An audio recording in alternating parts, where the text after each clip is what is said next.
Hello and welcome to another episode of a long overdue episode, I should say, of the ConunDRUM podcast.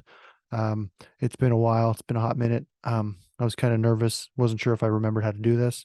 Um, but I think it turned out all right. And my guests for the podcast were two brothers based out of Nova Scotia, Kyle and Aaron Furlotte, and they are known as the Green Reflectors. They've been kind of in the scene since 2007 was their first show. So um, doing the duo instrumental vibe, real surf or kind of riffs. Very cool. They got the whole look down pat, and they're a lot of fun to watch. I haven't been able to catch one of their shows yet. I'm hoping that they will come back up to New Brunswick soon so that I can do that. Anyway, so we, the usual, find out a little bit about them, what they've been up to during the pandemic, how they record and come up with some really cool video content, which I will have linked in the description. Check out their YouTube channel, check out all the streaming platforms, and buy their vinyls. So anyway, without further ado, here's Kyle and Aaron Furlotte of the Green Reflectors.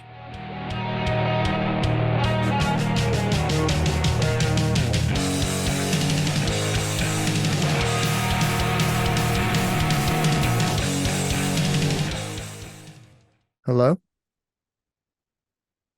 There, I think I can hear. Can you hear me? Yes, I can. Okay, good. I can hear you too. Okay, cool. Okay, perfect. Okay. Whoop. Careful. I don't want to create any injuries. Oh, wow, you're going way back there. It's like, that's why I went down so hard. Yeah. It's broken. Uh-oh. You should move up, Aaron, instead of sitting behind the kit, unless you're going to play something. No. It would just be like, so I'll have to fix that later. I'm just going to sit on this thing. That should be fine.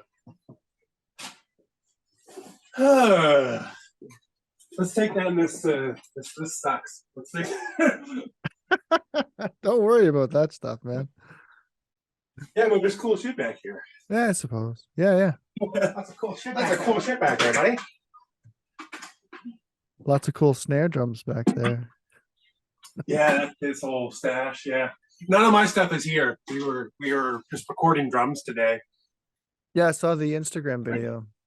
Yeah, story or whatever you call them. I don't know. Yeah. Uh-huh. Yeah, we were just like charting out a drum track. Oh, there you go.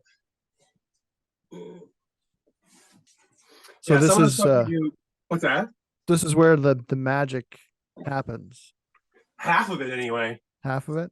I can make this lower. Yeah, we usually practice it. We're in Bridgewater right now at his house, but we usually practice in Halifax at my house. So how far is Bridgewater to Halifax? It's an hour. Damn. Okay. So what we do is we usually we'll rehearse there and come up with the ideas at my house, and then when we record stuff, it's like his setup here is nicer. He's got nicer mics and blah blah blah. So he'll record his drums here with metronome and stuff like that, and then he'll send me the session, and I'll do the rest at my house. So that's what we've done for the last 2 years anyway. We're 3 years since the pandemic or whatever. Yeah. And it worked really well, so we just kept on doing it. Yeah, well, I mean, if it's not broke, don't fix it. Yeah. So, yeah, and it's easy with the two of you too. So you don't have a third person or another person in the mix kind of thing. Yeah, it's pretty easy to do, just the two of us. Yeah. So do you ever not wear matching outfits? Like we always have them, so yeah.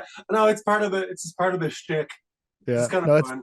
I love the shtick. Matching outfits have been like since day one. Like when we first started, it was like I would wear a green shirt and a white tie, and he would wear a white shirt and a green tie. So we had like the inverse thing going, but we always wanted to have that like kind of uniform or whatever, like sort of a matching Yeah. rather than kind of look like we just rolled out of our van or something. Yeah. The typical jeans, black t-shirt, which I've been guilty of lately, but yeah. I'm not saying there's anything wrong with it. It just wasn't for us. That's all. No, but I love it. Like it's kind of like the Hives. Love their stick, like the black and white. They're fantastic band. Familiar with the Hives? Oh yeah, yeah, and that's part of it. Yeah. Like the wearing like matching outfits is like Beatles and like all the kind of '60s groups Yeah. all kind of had the matching outfits thing.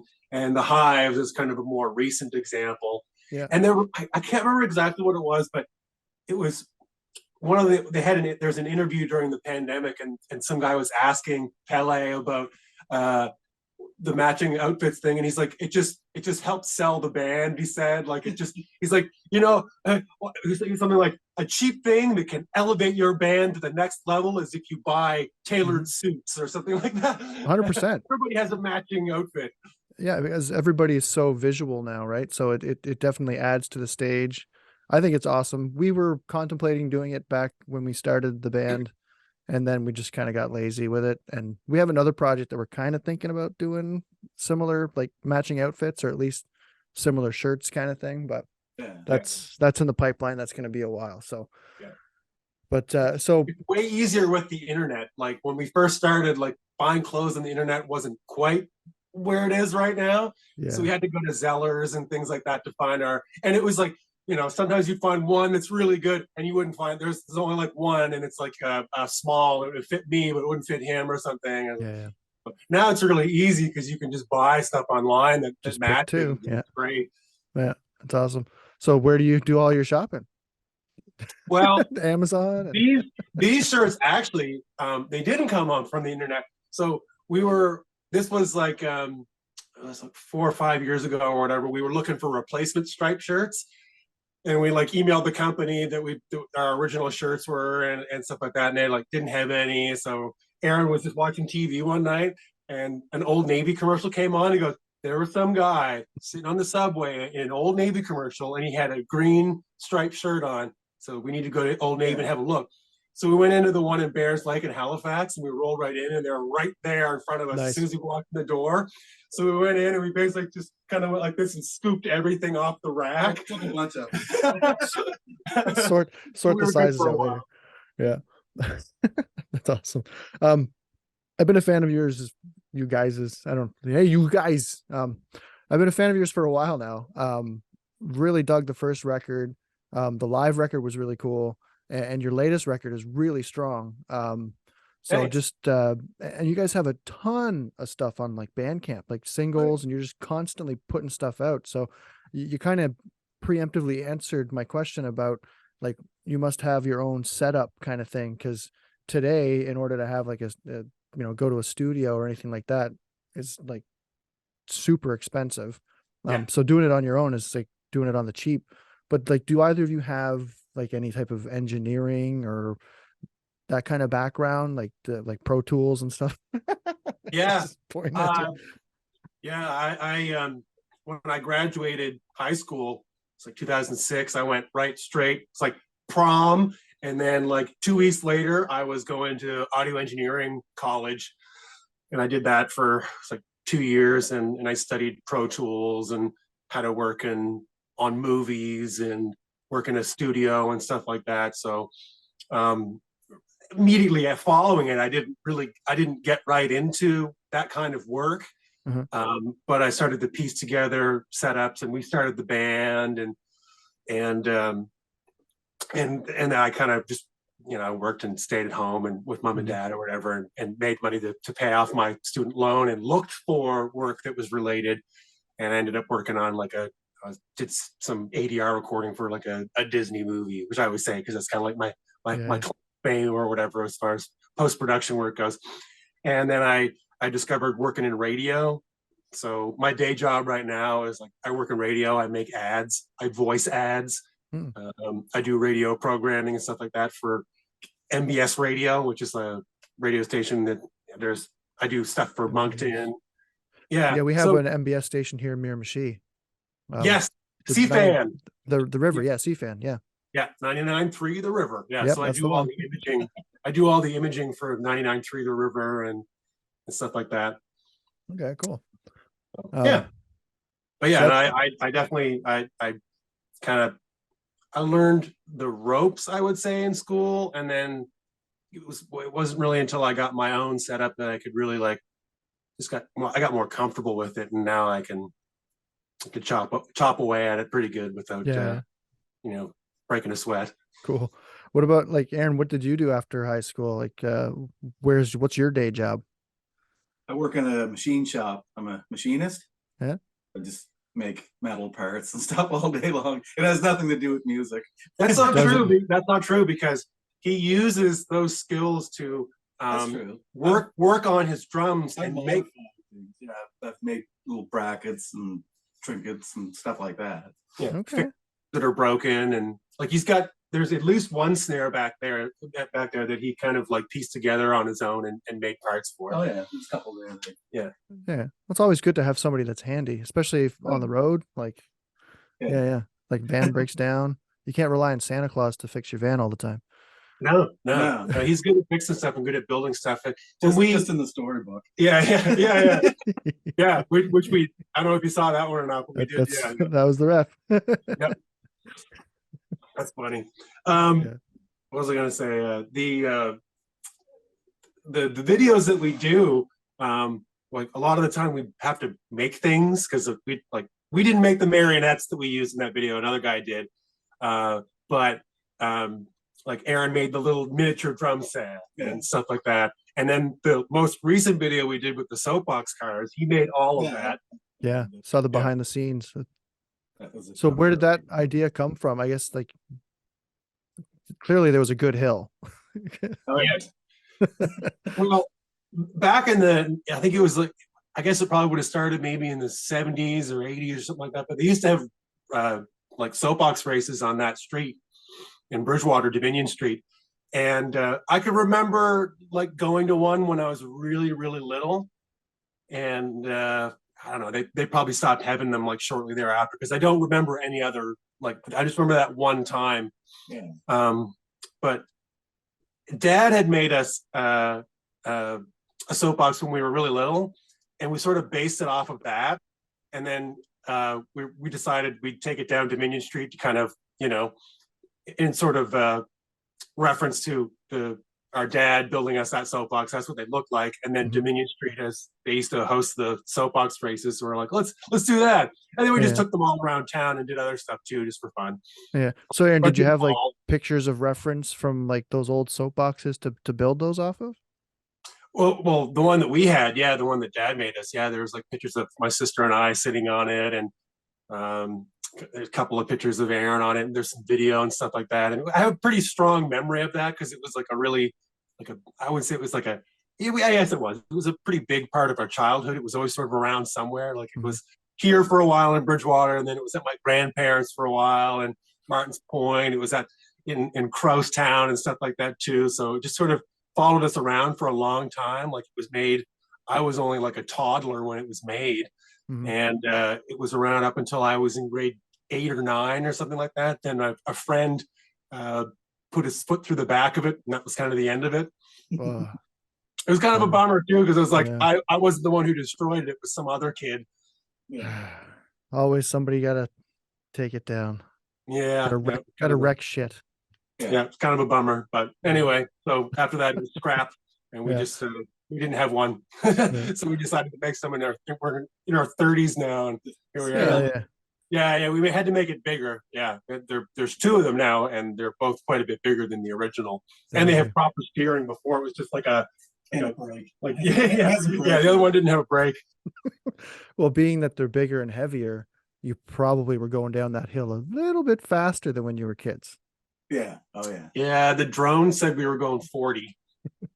That's a pretty good clip. Yeah. In a nothing around you, no crash cage or anything. Yeah. He was pretty cool with it, but I was kind of nervous, especially there was like it was like the second run we did. I took a corner real. I didn't go all the way down the street, and I went in one of the side streets. And when I was going in, I kind of had it up on like off one wheel or whatever. But doing that, I busted the wheel and separated the little thing that has the bearings in it or whatever from the wheel. So the last like 3 or 4 runs we did there, like one of my back wheels was like totally just like floating around like this, like a shopping cart. Yeah. Yeah. So yeah, exactly. So I was like kind of like I could feel it like trying to drift off into the cars coming at me. Yeah. It's a little scary the last couple of runs. You got to do it for the love of music, man. Yeah, exactly. So the whole premise behind the podcast was born out of COVID, and just, since shows weren't really a thing, we couldn't hang with other musicians, like, in the green rooms or between sets kind of thing. So I kind of it's not a groundbreaking Dateline kind of a podcast. I'm not going to dig deep into, the essence of each person, but I do want to get to know everybody, and I want to get people, especially in the Maritimes, because it's been mostly Maritimers, because we definitely punch above our weight when it comes to the musical scene and talent. Like, there's so many good bands in the Maritime provinces, and I don't think I'm ever gonna get to highlight all of them. But so in that spirit, just to kind of get to know some of your backstory. So you mentioned you had a sister. Yep. So how many siblings do you have? Who, like, where's the ages? Like, who's the older brother? That kind of thing. Well, we like to make people guess who the older brother is. That's that one. No, it's me. But people often think it's him. It's the beard. Yeah. I've got a little bit of something going here. I usually don't, but yeah, we're all like about 2 years apart. Aaron and I are actually really close because Shannon, our sister, was born in '86. I was born in '88, and then like a year and a half later, in '90, Aaron was born. So like we're pretty close. What is it called? Like if it's like Irish twins or something like that, or if you're like, it's like within a certain amount of years. Like, yeah. I don't think we're not Irish twins, because I think that's like you're like 9 or 10 months apart. You're like less than it's a like year literally apart. born, conceived, born. Like it's Yeah. So we're pretty close, I think, in like modern times, I suppose. For Irish sure. twins. Yeah, Irish twins. Yeah. Are you guys Irish with Furlotte? I'm not No. I think there's like some Scottish. German or something in our family. Like I don't know the lineage, but I mean, as far back as I can remember, like, or not remember, but like we're pretty much like East Coasters, like Nova Scotians and stuff like that for a long time. Yeah. Like going back at least as far as like the early 1900s. Yeah. So was music always a part of your family growing up, or is that something you guys both kind of came into on your own, getting into trouble? Well, there, like our great grandfather, he played fiddle, and the story was when he was, I think, either like a preteen or a teenager. He's like 10, somewhere. Yeah, something like that. Like they couldn't afford one, right? Like, but there was like a guy down the street that had one, and he's like, "Oh man, I gotta have a fiddle. I gotta learn how to play a fiddle." So him and his dad like made one, and so there's that kind of stuff. And he played, and like I can remember going down there when this is in like Martins Point, which is kind of about 20 minutes from Bridgewater. Kind of, I wouldn't call it like country, but like it's not quite the middle of nowhere, but it's definitely not a town or anything. Or near like Western Shore, Gold River, like around Oak Island area. Yeah, it's down like down near the tip. Yeah, really close to Oak Island. That's a good landmark. But anyway, yeah, we used to go down there and visit, and he'd like bust it out and kind of play little songs and stuff like that. So music's always been around, but we really didn't get into it until, like, I didn't get into playing music until I was in high school. I saved up my paper route money. It just kind of clicked one day, and I thought to myself, like, I wanted to play guitar. So I saved up my paper route money, and like summer of 2003, I went out to we used to have a music store here called Strings and Things, and it just closed a couple of years ago. It's kind of a bummer, but anyway, I went up to scratching. Making noises. But yeah, I bought a like a learner pack. It was like a Yamaha Strat with an amp and a strap and the whole caboodle there or whatever. And I just kind of like 20 watt, 10 watt amp or whatever. Yeah, I still have it all. Oh, yeah. And I just kind of taught myself how to play some power chords and some Nirvana songs and Green Day songs and crap like that. And then he sort of like watched me as I was getting into different bands. Yeah, I And kind of did the same thing a few years later. Just saved up paper route money and then bought drums. I Okay. love how that, because I had already been like, well, I was in college when he bought his Yeah. drums. He was like 18 or 17 or 18, I guess. It's the last year of high school, and I was living in Halifax. And him and dad came in to pick me up for the weekend and bring me home. And as they're coming up the car, they're like, "Hey man, check out what we got." And they like open up the trunk, and it's like, you know, the light like shine under the. Oh! And it was this like red drum set, which he still has. It's not red anymore. It's green now, but I was gonna say it must be a green kit. some of it's down there. Yeah, I can see a green. I don't know if it's a tom or a snare back there on the top. Yeah, there's a green floor tom on Yeah. the Okay, tom. yeah. Yeah, That's floor yeah. tom. That's all the first drum set. That's what we bring to shows. Okay. So we're still using our first drum set that we got in. It was November 30th, 2007. I can remember the date. Yeah. So that's our birthday. Oh, okay. As the Green Reflectors. Yeah. Yeah. Cool. Which was not that long ago. 2007. Well, I mean, like. No, I mean like November, like your birthday. Oh yeah, like Yeah. like the anniversary for that's coming up. Mm-hmm. That's pretty sweet. So you guys have been playing since 2007? Yeah. Like Damn. 15, 16 years. 15 years, yeah. Yeah. So you mentioned you played in bands before, but is the Green Reflectors your first band, Aaron? Yeah. Okay, so have you been in any other bands? Like no That's side, no mistress bands, no side Nope. pieces, no. That is it. This is it. That's pretty cool. It's kind of like what's his name from the Pixies. The Pixies was his first band, and he didn't play in any other until like he kind of did a solo thing. Yeah. What's his name? Something Black. I can never remember his name. You know, the lead singer from the Pixies. I don't know. I don't know his name, but I know what he Yeah, looks like. Frank Black Yeah. or something like that. Yeah. Anyway, whatever. It's Yeah, neither yeah, here yeah. nor there. But yeah. Yeah. So, but what bands were you like? Were you playing in like just cover punk grunge kind of stuff prior to? I just had a friend. His name was Matt Warren. We're still friends, and I would just go over to his house, and his dad was a jazz drummer, so he had like he had like drums in his house and stuff like that. So we just go over there and just like make noise, man. I don't know. Like we had a couple of funny songs. Like we had a song called like Willie the Dog. But there was this dog that used to sit like over. It was our neighbor's dog, and it would just sit in the yard and just pant and get huge dog boners. So the first song I ever wrote was Willie the Dog, about this dog that would get giant dog boners. Little just Red standing Rocket? in the yard. But that's what we just learned how to play instruments. You know, like he was playing drums and kind of learning how to play drums, and I was learning how to play guitar.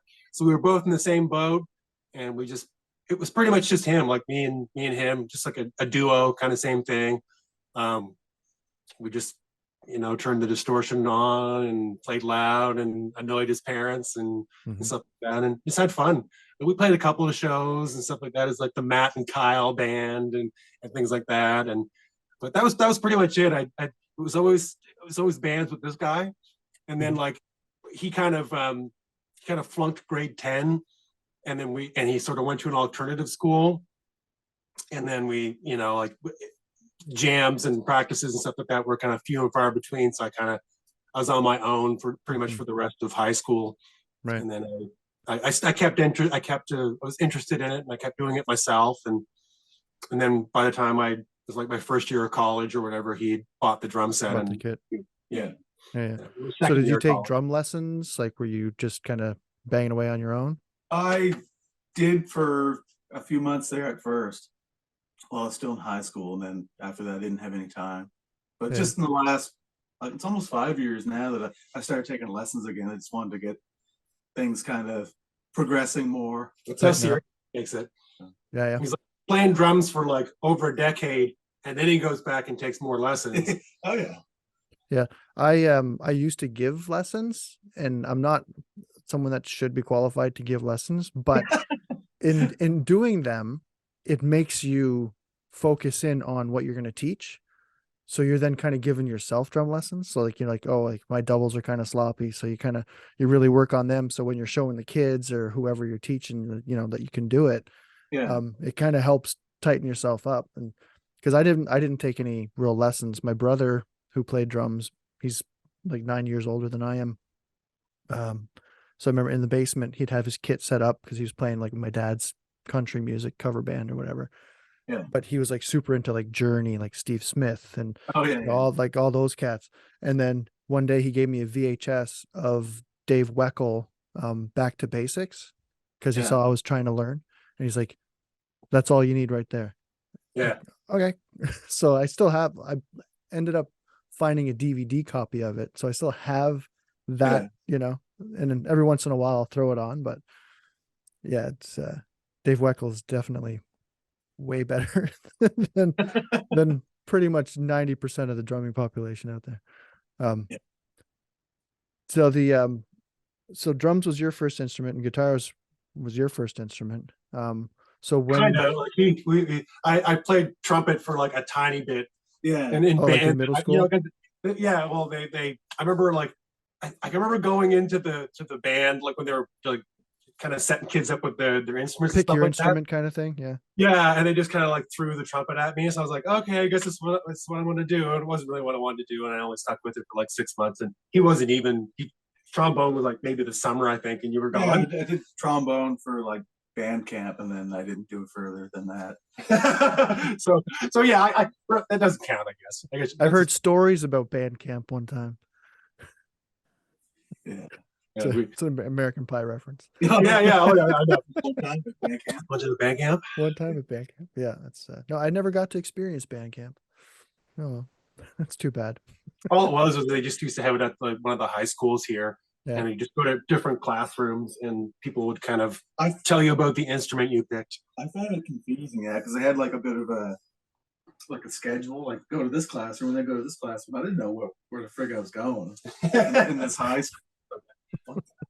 Yeah, because you're grade 6. Yeah, like everything is so big. Yeah. Oh yeah. This Parkview was humongous, and it's even bigger now because that's where all the high school kids go. So when we went to high school, it was like a junior and senior high all in one, Mhm. and they don't do that anymore. It's just a junior high, and then they send all the high school kids outside of town there to Parkview, and it's just huge. It's got like all the high school kids in it from all around. A couple thousand kids. I think it is. It's probably Yeah. what the number is, but it was a lot before it was, Yeah, my school was daycare, preschool, kindergarten, grade 1 to grade 12. And there was maybe all encompassing about maybe 450 students total. Yeah. It's a pretty small school. Yeah. My graduating class was like 13. Oh yeah, 13. Yeah. So you're a Ludwig drum aficionado or collector. Yeah. So like I see like there's some kits in the back. Like how many kits would you say you have collected? Well, I got 3 right now. Okay, right now. Right now. 2 are Ludwig. 2 are blue Ludwigs. Like one's at his place, one's right here. The other one, the green drum set. It started as a pearl, but when I redid it, I like basically stripped everything and just reused the shells, and I put all kind of like Ludwig hardware on it, so it looks like a Ludwig now, but it's not. Right. Pearl shells, Ludwig hardware. Yeah. It's convincing enough. So it looked like a Ludwig kit to me. It's the idea. But I had years ago, I had a Gretsch Catalina that I had that for several years, and we got rid of that. And then we tooled around with like a really, really low end Westbury for a while, just something to like take to shows and beat around. Yeah, you don't care if it gets banged up. The tune-up album was recorded with that. It sounded okay. It just wouldn't stay in tune. It just didn't stay in tune very well. I had to constantly frig with it. Mm-hmm. And I had 11 years ago, I had a Ludwig, what was that? The psychedelic lunch one there, whatever that was. Yeah, it was, oh my God, what was the series? it was kind of like a mid-range Ludwig, but they put like vintage style hardware on it, and they redid the old like psychedelic wraps, like the mod orange and the citrus yellow. Mine was the citrus yellow. Mhm. I had that for about a year. Okay. It's kind of like the Fender classic vibes, like, low Yeah. end recalls of the old guitars that they Yeah, re-releasing kind of thing. pretty much. Yeah, that's what Yeah. it was. Yeah. And we got rid of it because we just didn't know how to maintain it. We didn't know anything about drum tuning at that point. Yeah, And we just couldn't get it to sound good. But like now we're like, we could have made that sound Probably good. could've made it Should have kept it, but anyway. Mm, This one's better. Yeah, we got better stuff now. that's a nice kit. I gotta say, that's a nice kit. That's a classic maple. It's actually, this one's even 10, 11 years old. It's from 2011. I bought it 5 years ago for Yeah. my drum feature. Is it a 2012 16 or 2012 14? 22, 13, 16. Okay. It looks it's got a smaller in the matching- video. Yeah, and it's got a matching 6.5 snare drum over there. Okay. Yeah, and the other one that's at his place, it's the same blue sparkle wrap, but it's a 20, 12, and 16. And Okay. it doesn't have a matching snare with it. Okay. I thought it was the 20 because I've seen pictures of the other one where the kick drum is smaller. Yeah. Yeah. Yeah, that's the one we rehearse with. Okay. And that's the recording one? The 22? Yeah, this one is for recording. The bigger one is for the recordings here. Yeah. Yeah. Or at least what we use it for anyway. Well, yeah. So, and you play pretty much mostly Fender guitars from what I've seen. What's your favorite guitar amp combo? Like for what you guys are doing, like surfy wise? Right now I'm using one of those like Fender Tone Master, like the deluxe reverb version. And I kind of wish I wish they made that amp years ago like that, because it's sort of been my well, it's my go-to for sure, but I've tried a lot of different things. I've had like all the different 15-watt tube amps you could get from like 2009 to whatever, and I tried them all, and we gigged with a lot of different stuff for a long time. I gigged with like a Vox AC30 VR. I don't like anything like super like high-end and expensive. I've never I only have like one actual Fender, like and the rest have been Squires. Like I always buy the cheap stuff. It's a Fender. Yeah. Oh, it's made by Fender. Or whatever. It's a Fender. Yeah.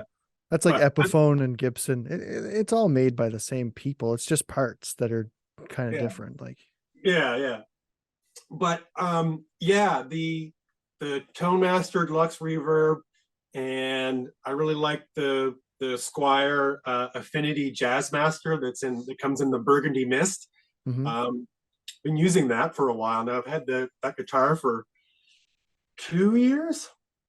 It was all of this stuff was like the pandemic was like, so when the pandemic started, I rented one of those Tone Masters. I was like, this is it. This is the amp I'm going to have forever. And it sort of cured my desire for like amps. I'm like, I don't care anymore. Like, this is the only one I need. It does everything. It sounds great. It's light. You can take it to shows easily. It weighs like 25 pounds or something. It's really like light, big, loud. And you can like dial down the wattage so you can rehearse with it, and it's not going to blow your eardrums out. All the recordings we've done over the last, well, basically since COVID started or whatever, have been with this amp. And it's been great because you can mute the speaker, so you don't have to like blast your ears while you're trying to record and hear drums and blah blah blah. So you can DI it into your it's got like like two different kinds of cab simulators on the back or whatever, like a switch for that. I don't know. I don't know like all the specs and all. I just know that it works, and it's been really, really good for this era of the band. I will say, because you sort of like cleaned it up. Before that, before the pandemic, we were sort of I was using like a 15-watt Super Champ, and we just had it like on 10, and it was just like gnarly and distorted, which is the cool thing. But we just like sort of kind of changed gears and went sort of, I don't know, I want to say it's more traditional surf, but it's like it's cleaner. It's cleaner, yeah. And That's the thing. Like, you don't necessarily need like distortion. Like, a lot of bands don't use a lot of distortion. It sounds heavy, Yeah. but it's not coming from the distortion. It's coming from the clean channels.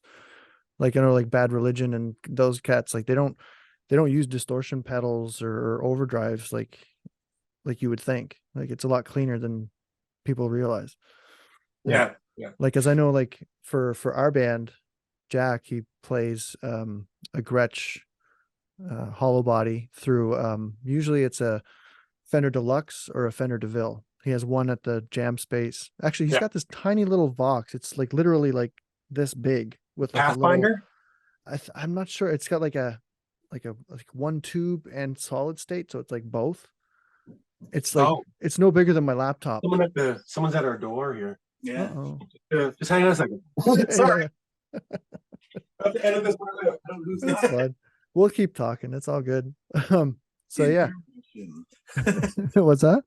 Intermission. Intermission. Boop, boop, boop, boop, boop, boop. Yeah, the Offspring thing there. Let's all go to the lobby. Let's all. Yeah. Or that concession cartoon. Yeah. Remember that? Let's all Go go to to the the lobby. lobby. Get ourselves a snack. That's not a bad idea. Yeah.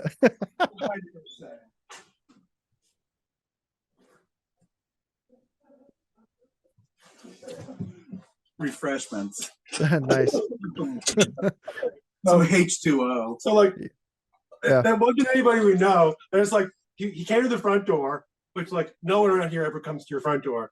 So like, I go to the side door to answer, and he's not there. I'm like, I went to the front door. So anyway, I see this guy coming around, and I, The front door. The front door when you It has a different bell. When you hit the doorbell, it rings once. Yeah. The side one's ding dong. so anyway, he like comes around. He's like, "Oh hi," and he said what his name was, and I forget already. He's like, "I'm from Exit Realty, and I'm just going around the neighborhood right now. I'm just wondering when do you want to move?" And I was like, "Never." Yeah, the guy wants to buy the house. Like, yeah, we're not selling our house. Yeah. I was like, Yeah. we haven't given any indication. Like, we've No. never said like, "Oh, we're going to sell this house." No, we've been living in this house since 1991. We're not going anywhere. Yeah. Yeah, they're a little bit more aggressive now with the whole Yeah. realty thing. With ever Money since like we had in the, it right the now. COVID and people moving here from other province, like coming to Yeah. the Maritimes, they're definitely pushing a little harder to get people to sell, because it's the buyer's market, right? Yeah, I made the joke that we should like buy up like a bunch of houses on the street there, so we can like just stake our claim, take over Murray Drive. Become the Luthers. Yeah, so you can't take our street from us. Furlotte. Furlotte Street. It's for road hockey. Block it off. Well, we own every house on the street. Yeah. So Yay. Yeah. so being so surf is kind of a bit of a niche genre, if you will, as you probably know. So what kind of drew you guys to go the surf route as a duo? Because like, I find surf music, and it must be difficult for the guitar part somewhat, because you're carrying the melody, and without having like another, like a bass player or a rhythm guitar player to fill in that sound, like you really got to be maybe a little busier, or so how is that as far as like a challenge with when you're writing songs or riffs, if you will? I think a big part of us getting into surf was Aaron finding the Rumble Lick Ray, that song. It was just when he was and the not being able to sing is a big part of that. Yeah, not being able to sing. Yeah, so I can remember like we learned Rumble, like when Aaron got his drum set in 2007. Like he was green, he was totally fresh to drums and stuff like that. So we were kind of looking for stuff that we could play together and get all the way through. And that song came up because it's just like it's the same beat kind of the whole way through, and it's only a couple of chords. So we were able to learn that quickly and play that together. Like it might have been like maybe like a month after he bought the drum set or something like that, we started to learn that song, and we're like, oh, that's cool. It's a old surfy instrumental song, where it's not really surfy. It's just kind of like just an instrumental, like a guitar song, a rock song or whatever. Yeah. I wouldn't it's like surf or anything, but yeah, we learned how to play that. A couple months later, we played that same song at our first show, which was sort of his end of high school like variety show or whatever. Right. And I mean, we really only like we just kind of would jam, and none of us we can't sing, so I would just play riffs and play chords and stuff like that. He just jam along, and it was just fun, it's something to do. And I don't know where I think someone else kind of pigeonholed us as a surf band or something like that, and we kind of just went for it. We're like, yeah, sure, I guess so. And we sort of like, like I think that it's gotten maybe more what people associate with surf over the last couple of years rather than like the first decade. I don't think we were anywhere near that, but people were still calling us a surf band. Yeah. Like I didn't turn the reverb on until like 3 years ago. Like, we were just like raunchy riffs. There was this band called Man Arastro Man, and they're like an instrumental kind of, I don't know. I think they sort of fall in the surf category too, but it was sort of like I was kind of going for more of that maybe. It was just like a little gnarlier and the shadowy man on a shadowy planet kind of thing. And they have a song that's like, we're not a fucking surf band or something like that. I can't remember what it's called exactly, but anyway. So it's always been sort of like kind of that vibe, like Kids in the Hall theme song or whatever. It's just quite music, but we play a couple of instrumental tracks, and they're a little surfy. They're a little spaghetti western kind of mixed in there. But we did one time we were at rehearsal. This was with our previous bass player, James. We were at rehearsal and we were just kind of messing around with the kids' theme song, and the guy, my buddy Gene, who he owns the studio that we rehearse at. He was coming up the stairs, and he had a cell phone, so he started recording us. So then there's a video of us playing that song. Why can't I think of the name of it? But yeah, the Kids in the Hall. The Average Weekend. That's the one. So we're just kind of, and we totally like fuck up the ending, and we're just kind of messing around. But it's somewhere on our YouTube channel, I think. But instrumental songs are a lot of fun to play. And it gives our singer a break. So we have like 3 or 4 of them in our set. We usually try to have like one on each album. We only have one album so far, but so we do have I think 2 on our debut album, and then we have another one for the next album that's kind of cooking up. But I think we're gonna just do the one because we don't want to kind of go too far into that and start to become known as an instrumental band, because we're not. They're good fun to play. That's definitely, I enjoy listening to them. They're really good to have in the background when you're working, or that kind of stuff. Yeah. I was always kind of drawn to it because I sometimes I kind of find it hard to listen to stuff with lyrics sometimes if I don't like feel what the person is. I don't know. Some people are like, some singers are really believable and it sounds like, oh, this is cool and they got a cool tone, and others it's just like just makes me feel uncomfortable. So and I always felt like my singing, when I did try to do it, it just made, I was just like, I don't feel good doing this. This doesn't make me feel good.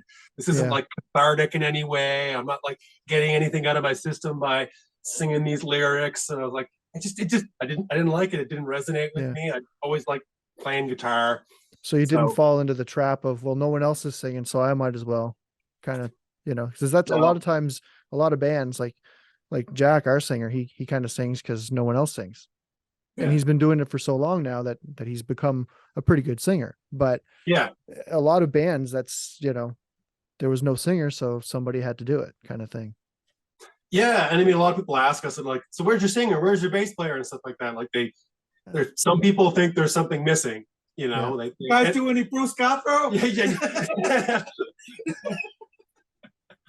Yeah, exactly. Yeah, or AC/DC or whatever. But now it's sort of like there's still those people that they think we're missing something maybe by not having these kind of things. And then we played a show a couple months ago, and this guy came up to us and he said, like, man, you guys were 3 songs in before my girlfriend turned to me and said, these guys haven't said a word yet.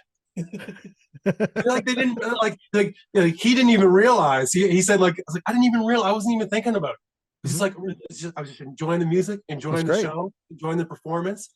Wasn't thinking that you guys hadn't said a word, and we did. We just went up and we just played. We didn't even go like, "Hey, how's everybody doing?" We just bam right into it, and one song after another, which is usually what we do. I used to do a lot more talking, but even that got awkward. I was like, let's just play the music. Who cares? We'll just go up there. We'll just like play songs, bang, bang, bang, not waste any time. Like we have all this music that we're really proud of and we want to share. So let's just do it. Let's just go. Let's talk more rock, you know? Yeah. I say that. That's how I say it. Yeah. Let's talk more rock. Yeah. Well, it's like, who was it? I think it's Nashville Pussy. Like Blaine just yells the name of the next song and then they go into the next song. That's a lot of what he talks about until he gets really drunk. And then, you know, I remember they were here. I didn't see them, but they were here. It was probably like 10 years ago. Yeah. And like they got robbed. Like somebody stole. I always wondered if they got that amp back, because I remember they said that I think someone broke into their van and they stole like the lead guitarist there, the guy who sings. Like they stole his like Fender Bassman and stuff. I always wondered about that, if he ever got that back. Yeah. I saw them. They were pulling a U-Haul. I saw them in Moncton when they were here. They had Fifth on the Floor was opening for them. I don't remember if they played us first before getting down to you guys. So I don't remember them mentioning having anything stolen. This was probably like 10 years ago. I think this is when we first started playing in Halifax. It's like 2011 or 12 or something like that. I can remember I think they played the Seahorse in Halifax. Halifax used to be kind of hard on touring musicians. Like wasn't it Bloodshot Bill had his whole car stolen with all his gear in it? Yeah, and then someone lit it on fire. Yeah, they lit it on fire. And oh man. Yeah. 10 years ago, playing shows in Halifax, that's risky business. Yeah, people were always getting their stuff stolen out of their cars. They just like break windows and take things out of people's cars and rental gear and stuff like that. I don't know what they're doing. That would have been the same. That would have been the same tour, because when they played here, they played at the Esquire in Moncton, and that's since changed names and ownerships. So about 10 years ago, 10 or 11 years ago.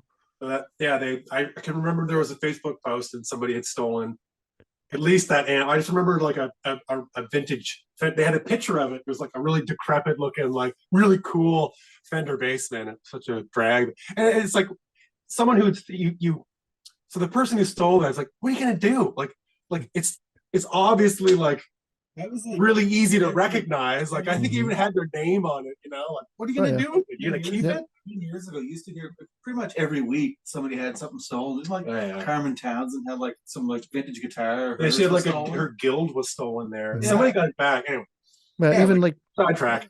Just a few months ago, or I guess would have been after people started touring again after COVID.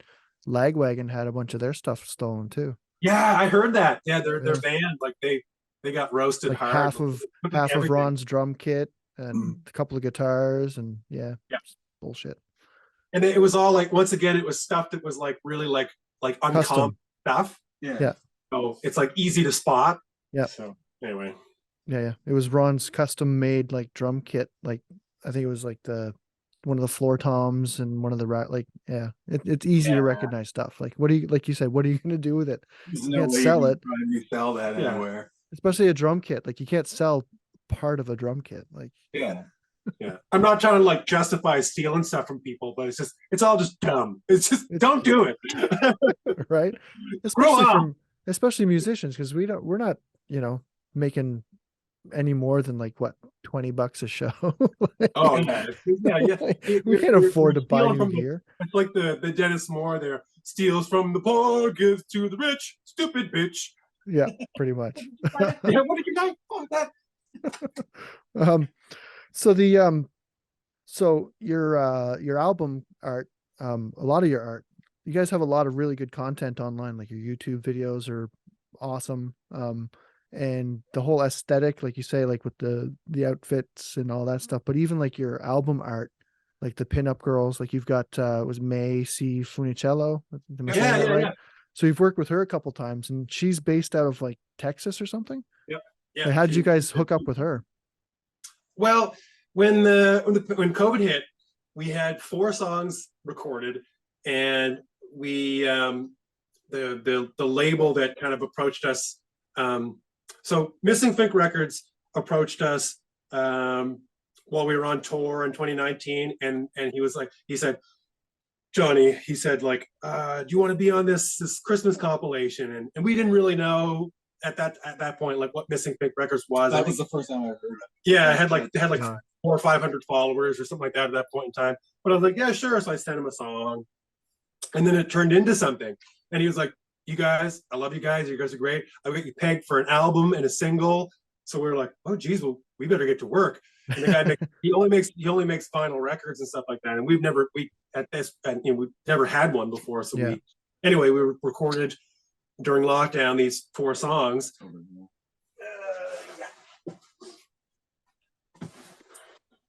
Yep. We recorded these 4 songs, and what we wanted to do, so it's an actual it's a green vinyl, 7-inch 45. So Aaron's gonna get what it's based off of.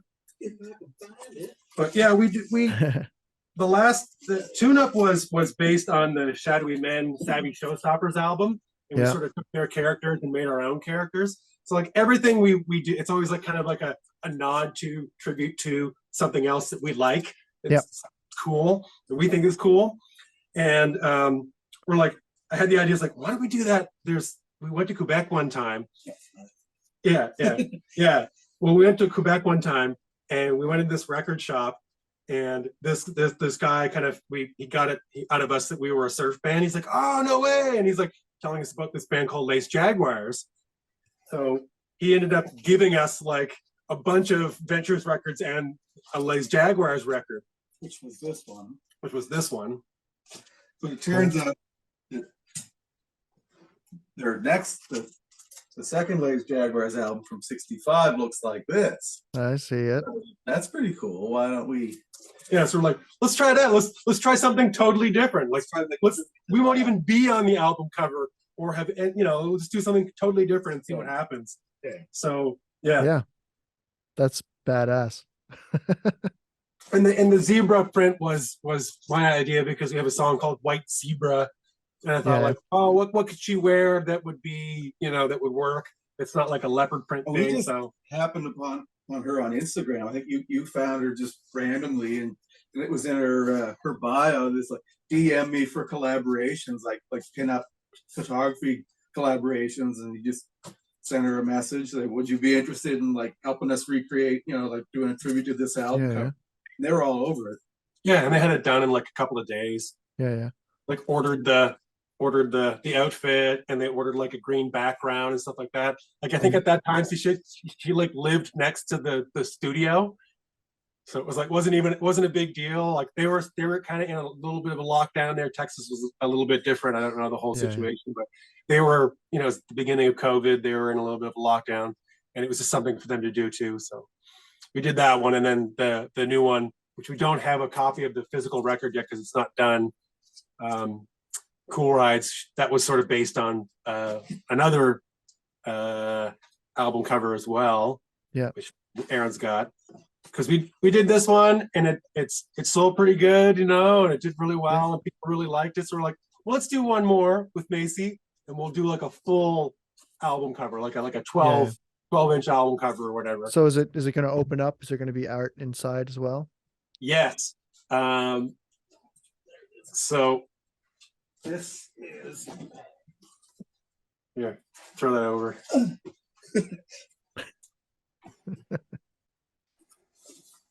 So this is what it's based off of. Yeah. And then we're like, let's go wild, because Johnny was pretty cool, and he was like, yeah, whatever you guys want to put out. We're like, well, we're probably never going to get a chance to do this again, so let's do a gatefold. Yep. And then it like folds open to be like the full spread. Yep. So we thought, let's do that. So she actually it's the same dress.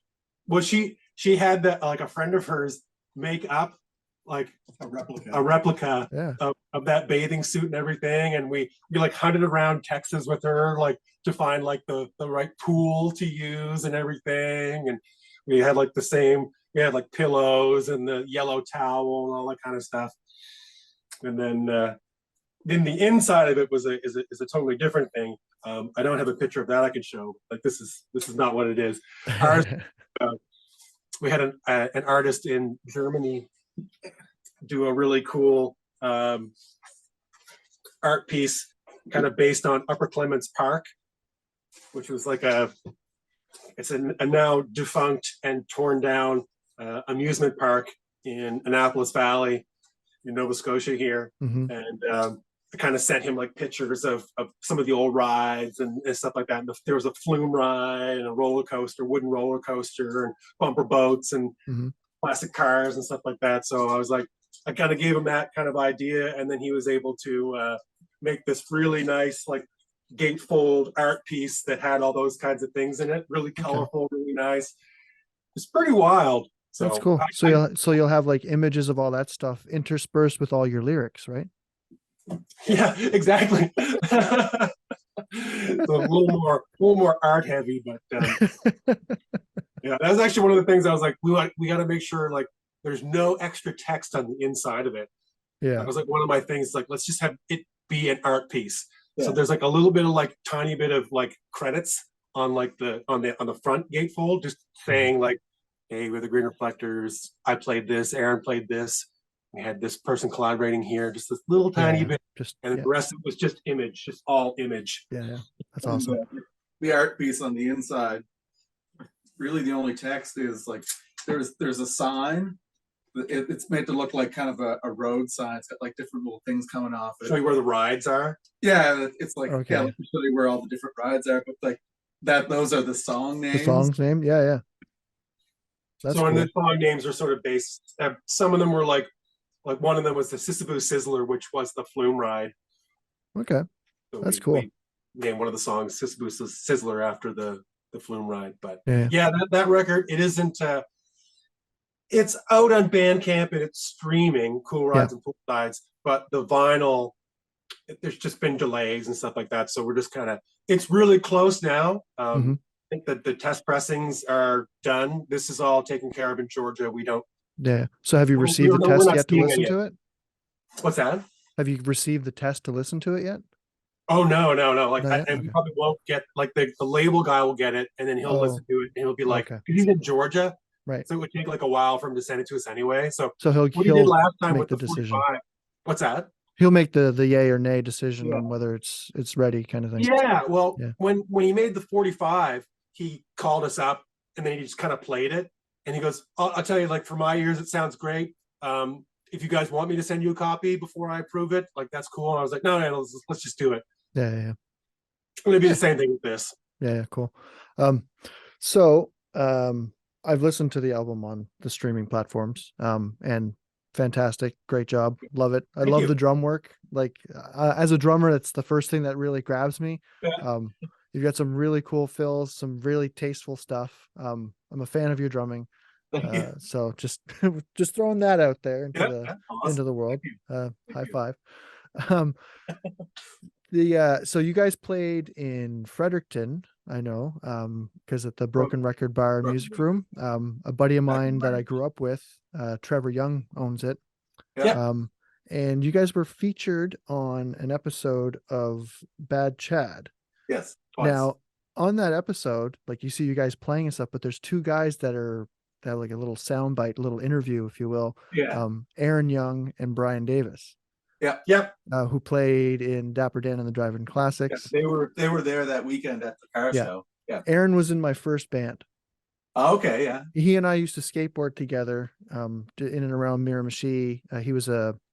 He moved here after his dad had passed, early teens kind of thing. So we were in, middle school age kind of thing. Yeah. So we started just skateboarding and then discovered punk rock. And so we played in our first bands together. So he and I go way, way, way back. And he's a big fan of yours. He's constantly like posting shit in the line, so, so what was that experience like, with the whole, what was it? Was it on Discovery? Yeah. It was pretty surreal. We showed up there and, they had like the trailer and all the crew there. They had like 2 big cameras going around all the different people. They had a sound guy and stuff like that. And then like when we started to play, the cameras just like they just planted them on us, and we like played a bunch of songs. Mhm.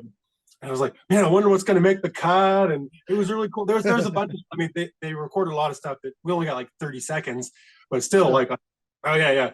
But they recorded a lot more than that. So it was pretty cool. And there was even like they had us judging the pinup contest, and I don't know why they picked us, but we're like, okay. And I can remember like when that was the first year we did it, I think. Yeah, 2017.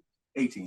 2018. 2018 was the first year they filmed for the show. So I can remember like when it came time for us to decide, we kind of, it was like me and Aaron, and it's like somebody, maybe two other people or whatever, I can't remember. We all went kind of inside the garage there to, discuss who would be the winner. And I can remember like as we're going in there, like we're not making a big deal out of it, but then the camera guys like raced in, and like we're like all up in faces and doing the stuff, and we're like trying to talk about, like who we're gonna pick to win the pinup contest and who's gonna get first place, and that none of that ever made it in. And I'm glad it like did. a couple seconds of like the pinup girls with like the numbers on and stuff. That was it. They didn't like. They filmed a lot of stuff, and it's probably just because they had to make an hour show, so it's like let's just film everything.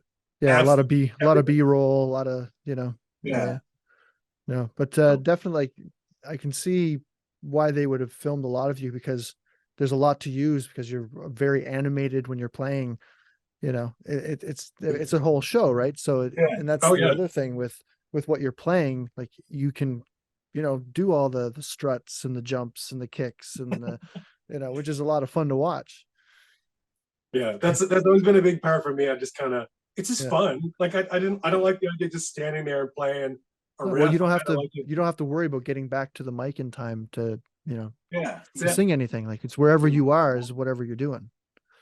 I loved it. And I don't have a wireless thing, and people are always like, oh, you should get a wireless thing, but I don't know, I could still get pretty far with my like curly patch cord, and like I've walked along bar tables and along the bar in some places, and I'll get as close to people as I can get and stuff like that, and get right in their faces. Well, for me, the wireless thing would take away some of your tone, because that's the whole thing with, especially with wearing the curly patch cord. Like those were in fashion back in the 60s and 70s. Like there's a tone to that, like being physically connected to the amp. Like I'm used to it. I've never really tried the wireless stuff, and I've thought about it, but I've seen them kind of crap out on people too.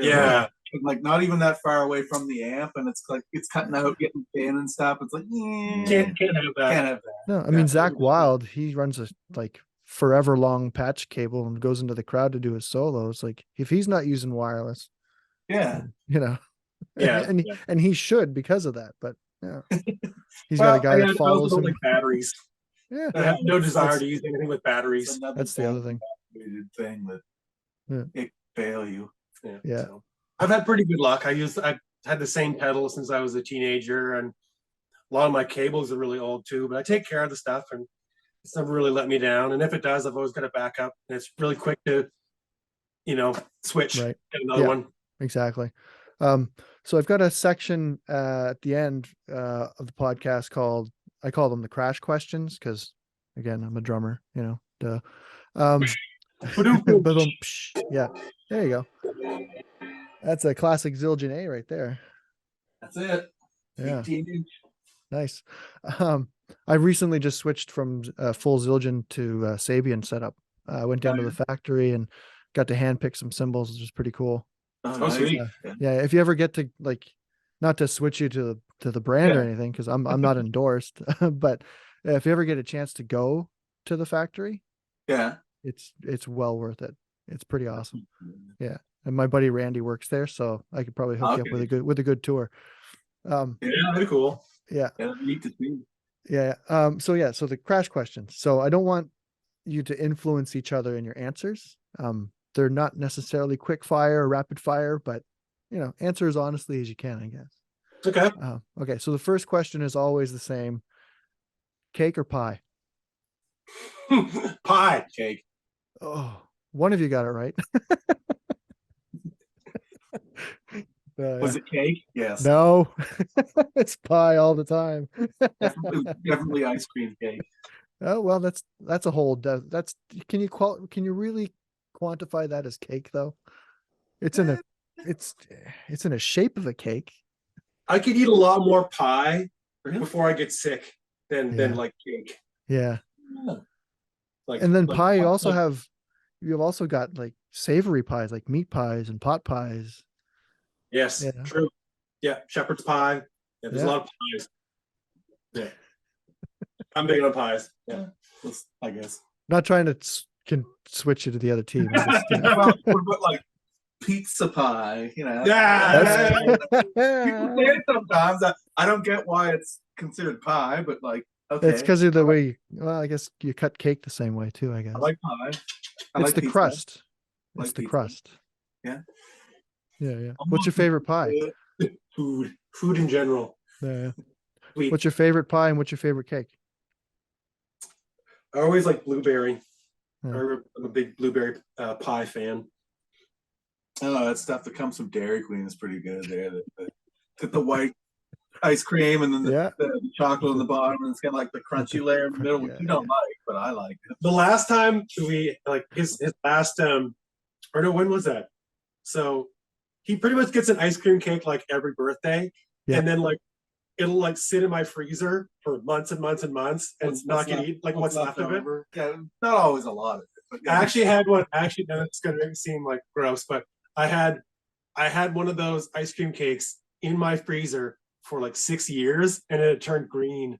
With my deep freeze, I just forgot all about it. It was Yeah, buried, and then I was like, oh my god, there's this ice cream cake in here, and what used to be white is now green. This is disgusting. Oh, that's Anyway. gross. Yeah, That's an album cover right there. yeah, green ice cream cake. Green cake. Yeah. So if you guys were to hit the road today, go on tour, and we're talking like, CD player in the car. You're not streaming anything. What's the one CD you would not want to be stuck in there? Oh, would not want to be stuck in there? Oh, I can tell you the one that we always have is the Smash by the Offspring. That's always in our car. Okay. But stuck in there? Oh, I don't know. That you wouldn't want it to be. Like a CD that we don't want stuck in there. Something country. I definitely wouldn't want any Florida Georgia Line No FGL. playing in my ears while I'm trying to drive this Baby You a Truck or whatever it is. Yeah, there. Baby You Truck. Don't want any of that. Yeah, that's an immediate channel change right there. Yeah. And FGL. like what am I thinking of? Some of the more irritating new artists. Not Taylor Swift. She's all right, but She's all right. I like Taylor. there's some like Nicki Minaj and all that kind of crap. Not into that. Not into that. Well, I don't know much of Billie Eilish. Just yeah. Anyway, not to trash talk these people. I don't want them to like hear it and like blacklist us. Yeah, they're really totally gonna watch and listen to this for sure. Yeah. I don't like talking smack. So what would be your favorite movie of all time? Herbie, the Love Bug. Yeah, I'm just gonna say that too. That's We were just talking about it like last night. Yeah. Is there any specific one in the series or just any? Oh, the first one. Yeah. Oh, the first one. Okay. Yeah. I mean, I'll watch any of them except for the Lindsay Lohan one, but the first one is in our household. It's legendary. Yeah. We quote it all the time. I used to love, like, remember when I guess it would have been Channel 3. They had like the Saturday afternoon Disney matinees or whatever they were called. Yes. It had like Davy Crockett or Herbie the Love Bug or I can remember on CBC they would have like I think it was CBC. They'd have like a Disney night. That's what I remember. Yeah. Okay. Yeah. Good times. Yeah. Littlest Hobo. Yeah. But no, I like the that Love Bug movie, and that's kind of a big part of like the band vibe too. Actually comes from that movie in a funny way. You know, that 60s race cars and things like that. It's all stuff that we really like. Yeah. I can hear it. I can definitely hear some of your stuff like playing during the racing scenes. Yeah. 100%. Driving music. Yeah. Well, the first, is it the first song on the new album, or is it the tune up where you have the Yeah, car? Bonneville. You've got the car in the background. Mm. Yeah. Yeah, we have this. He has this like sound effects record that's like Bonneville sound effects. Yeah. Bonneville Speed Week from 1960. It's like 12 tracks, all these different sound clips of different cars, like jet cars and stuff running down That's the cool. So we sampled it. Yeah. And we like look, and it's like it's so far in the past and so like uncommon, or like I couldn't find any like copyright or anything. So I was like, I'm just gonna take it. Just do it. Yeah. It's not on Bandcamp or anywhere. It's nowhere. It's like nowhere. Like Yeah. not even on YouTube. Like no one's taken it and uploaded it to YouTube. It's nowhere. It's just a record of sounds. Like there's no music or anything on it really. Yeah. So how'd you digitize it? Did you just like play it and then record it with a mic, or? I had a direct out from my stereo record player into. Cool. So I got the cleanest possible sound. Yeah. Cool. It works. I thought it was awesome. You can even hear like the record popping. Yeah. The first like little- sound right there. We The didn't needle drop. make that stuff. That's genuine. Yeah, it's real deal. Nice. But- Yeah. So that's the whole idea. Okay, favorite movie? Yeah, Herbie. There you go. Herbie the Love Bug. Sweet. Album cover at some point. Yeah. Yeah. You gotta reproduce that one. We My should. Get it. Yeah. You need to find You a should green you should thing duplicate or- yourselves. You should have like 2 versions of each of you, so you feel like look like you're a full band. Yeah, there'll be 4 of us on the cover. Photoshop it out. Or- Yeah. Different poses and shit. That'd be funny. Cool, dude. So if I'm not sure if you're familiar with Doctor Who. A little bit, yeah. Yeah. So if you had like a TARDIS, which is basically a time machine that could take you anywhere in time, what event or concert would you want to go to? Well, I'd want to go event or concert. I always think about, it's not even that. I just think about when I was a kid and my grandparents took me to Toys R Us in the 90s, and I had the choice between the Crash Test Dummies car or something else that was so crappy that I can't even remember what it was anymore. And I picked something so crappy that I can't even remember what it was anymore, that I picked the Crash Dummies car. Like my one regret in life is that I didn't pick that car. That was your sliding doors moment. I didn't pick it. You know what I'm talking about? Remember the Crash Test Dummies and they like blown apart and everything? Their heads Yeah, fall yeah. off? Yeah, They the had like a little quick scarf mannequin and looking airbags things. and everything. Yeah. Yes. They had a cartoon for a while, didn't they? Yes. Slick and spin. Yeah. I remember the cartoon. We had the as the kid the motorcycles. You had the sidecar that like blows off, and then the front fork comes off the bike and everything. Yeah, they were terrible toys and they didn't like last Oh. or stand the test of time at all. But trashy when they're new, that the friggin' limbs wouldn't stay on them. Like you try to like set it up in the thing, it's like Arms always blowing on. doesn't stay on. Probably like worth anything if they're still in the box, because that's the only way they're not broken. As soon as it comes out of the package, oh, it's broken already. Broken already. Yeah, the package is what's holding it in place. Yeah. So where would you want to go? That's mine. I don't even know. I'm so blindsided by the Crash Dummies thing. I can't even think of anything now.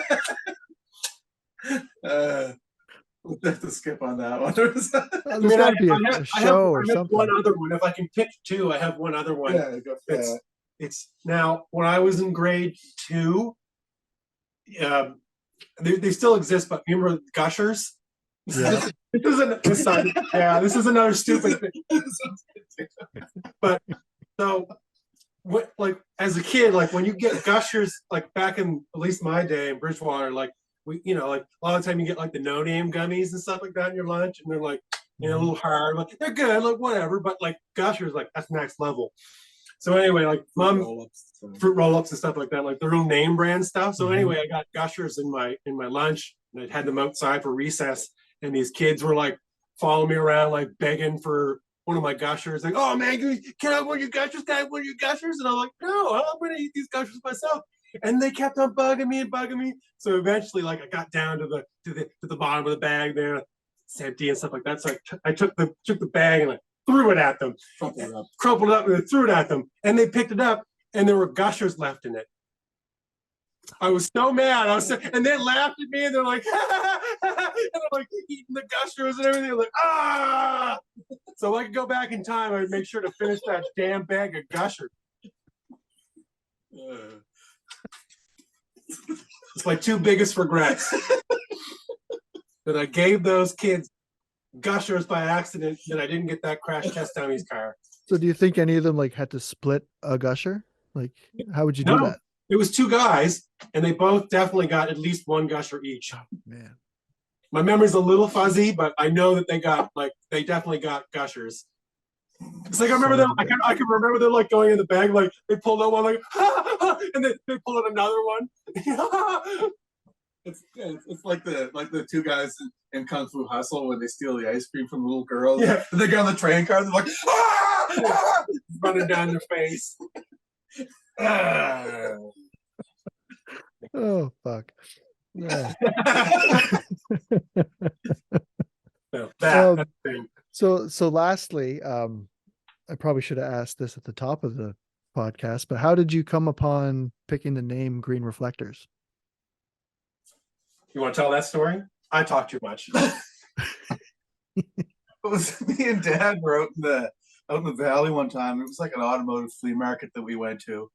And after that, we're just kind of driving around, and there was this old, this kind of dumpy old house that had a bunch of junk in the yard. And this guy had this old bike with like a high handlebars and banana seat on it. And like every freaking accessory you could possibly imagine was stuck to this bike. And he had like all these tiny little round reflectors that were like stuck all over it, like all over the fenders and stuff. And this guy was having this big spiel about these reflectors, like, yeah, you could find lots of red reflectors and lots of orange reflectors, but the green reflectors are rare. So you only got a couple of them. He's like going on about how rare these green reflectors were, and like that's what it comes from. It's just kind of stuck. It's like there's really isn't like a deep meaning behind it. It's just like this kind of quirky bicycle salesman. quirky old guy that just had a bunch of junk in his yard. Had this big spiel about how rare green reflectors were. Yeah, his enthusiasm. And then it wasn't like we didn't name the band the Green Reflectors like right on November 30th, 2007. Like it wasn't until we were going to play that show, and we had to sign up for the sign the sheet or whatever to get on the variety show or whatever. And I think we might have had we had like two names that we maybe had picked out or whatever. And he ended up picking the Green Reflectors. It's like the one we picked. So it stuck. That's great. Love it. But yeah, the name is literally that stupid. Come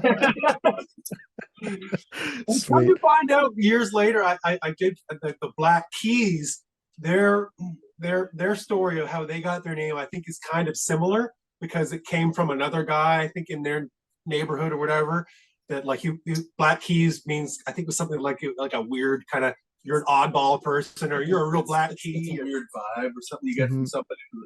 Some crazy old blues musician told them that. It was something like that. So it's kind of, in a way, it's kind of similar. Like a weird kind of old dude kind of gave us our band name and he has no idea. Whatever. He might be. He is. Is he gone? I think he is. Yeah. No, it's a great name. It's a great look. It's a great vibe. I love your stuff. This has been fantastic. Thanks for agreeing to be on the podcast. Yeah, thanks for doing it. Hope you guys get to come back up to New Brunswick sometime soon. We're hoping to get back down to Nova Scotia at some point, but now with the winter coming, it's probably not going to be until springtime. But yeah. Anyway, cool.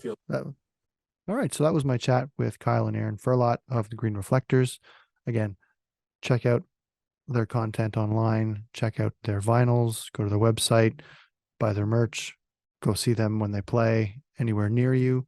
They're energetic, fun band, and really, really dig the surfy vibe. Some cool guitar riffs, some awesome drum work. So yeah, all the links will be in the descriptions. And until the next episode, which isn't going to be 6 months from the last, like it was the last time, I'm going to start getting these rolling again. And I got some other stuff in the works, which I'm really excited about. Can't talk about it yet. So until the next episode of the ConunDRUM podcast, stay safe, take care of yourselves, take care of each other.